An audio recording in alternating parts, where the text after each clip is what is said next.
Konání konference, zejména s ohledem na její obsah, jsem velmi přivítala.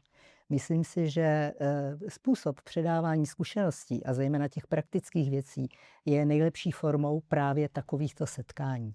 A předškolní věk je ten startovní, to je ta startovací čára. Takže jsem velmi ráda, že jsme byli přizváni.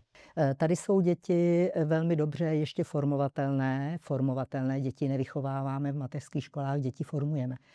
A tohle ten způsob formování dost často přechází i na rodiče. Prostřednictvím dětí a jejich činností v mateřské škole, jejich způsobu formování lze úspěšně implementovat i do rodin, protože mnohdy si rodiny ví velmi málo rady už s takhle malými dětmi.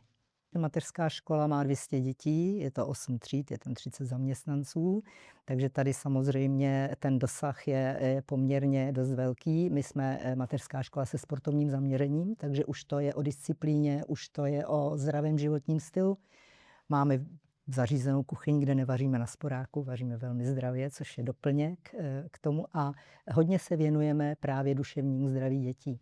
I tím, že zařazujeme třeba rizikové hry. To není metoda, která je běžná na mateřských školách. Rizikové hry znamená, že děti si vyzkouší určitá rizika pod dohledem učitele. Takže to je nejrychlejší asi způsob učení, pokus, omyl, chyba, práce s chybou a na to ty děti velmi slyší. Aby děti nebyly pod tlakem, znamená zařídit bezpečné prostředí. Začíná u učitelů, začíná to od vedení škol. Vedení škol musí zajistit takové prostředí, ve které se cítí dobře učitelé, protože spokojený učitel, který může vyzkoušet formy a metody práce i netradiční, působí velmi na děti. A když je spokojený učitel, jsou spokojené děti, následně jsou spokojení rodiče a tak to jde pořád až dokola.